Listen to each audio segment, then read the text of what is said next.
आज हम जिस टॉपिक पे बात करने वाले हैं वो है गद्यांश। बहुत से लोगों को गद्यांश लिखने और बोर्ड पेपर में कैसे लिखा जाता है उसमें उनको ये तरीका नहीं पता होता, जिसके कारण उनके बोर्ड पेपरों में नंबर कम आते हैं। चलिए हम बताते हैं आपको गद्यांश लिखने का तरीका। सबसे पहले आपको फर्स्ट लाइन याद कर लेंगे।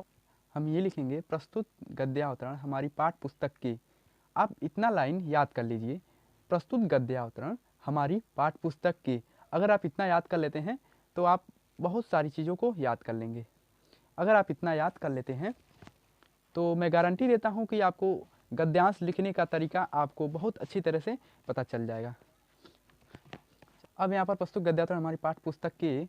अब ये क्या है? ये तो गद्यांश है, गद्यावतरण है यानी गद्यांश है। गद्यांश ऊपर लिखा है तो गद्यांश है, तो ये गद्य भाग में आप यहाँ पर गद्य भाग में डाल देंगे। क्या डाल देंगे? गद्य भाग। गद्य भाग डाल दिए। गद्य भाग में संकलित। अब ये किसका गद्य है? यानी कि आप इस मॉडल पेपर को देखिए और इसमें देखिए ये किसका गद्य है।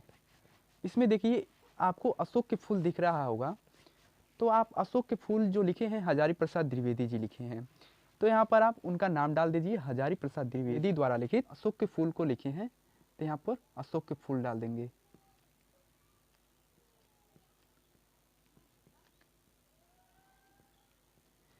बहुत ही आसान तरीका होता है, बस 3 ही लाइन का आपको लिखना होता है और आप बहुत अच्छा नंबर उठा सकते हैं यूपी बोर्ड में।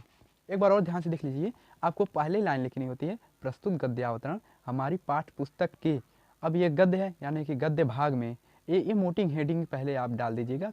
कोई ब्लैक पेन हो या कोई मोटिंग हेडिंग वाली पेन हो, आप यहाँ पर डाल दीजिएगा गद्य भाग में। गद्य भाग में संकलित। अब ये कौन लिखा है, इस गद्यांश को कौन लिखा है? तो ये गद्यांश को हजारी प्रसाद द्विवेदी जी लिखे हैं, तो यहाँ पर हजारी प्रसाद द्विवेदी जी का नाम डाल दीजिएगा। उन द्वारा लिखित अशोक के फूल निबंध से अवतरित है। क्या? अशोक के फूल। ये जो टॉपिक है ये अशोक के फूल निबंध से है। तो यहाँ पर देखिए आपको दिख रहा होगा ये अशोक के फूल लिखा है, तुरंत आप पहचान जाइए तो अशोक के फूल से है और इसके लेखक हजारी प्रसाद द्विवेदी जी हैं। आप यहाँ पर लिखिए अशोक के फूल निबंध से अवतरित है। बस आपको इतना ही ऐसे ही लिखना होता है।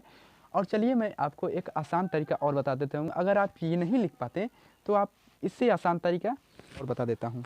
तो आप इस तरह से लिख सकते हैं। पाठ का नाम क्या है? तो पाठ का नाम देखिए अशोक के फूल है।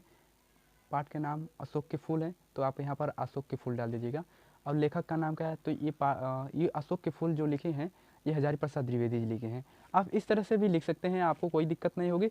लेकिन हमें स्टार्टिंग से यही बताया जाता है आपको किस तरह से लिखा जाता है। प्रस्तुत गद्यांश हमारी पाठ्य पुस्तक के इस तरह से बताया जाता है। आप इस तरह से भी लिख सकते हैं। पाठ का नाम अशोक के फूल है, तो अशोक के फूल डाल दिएगा।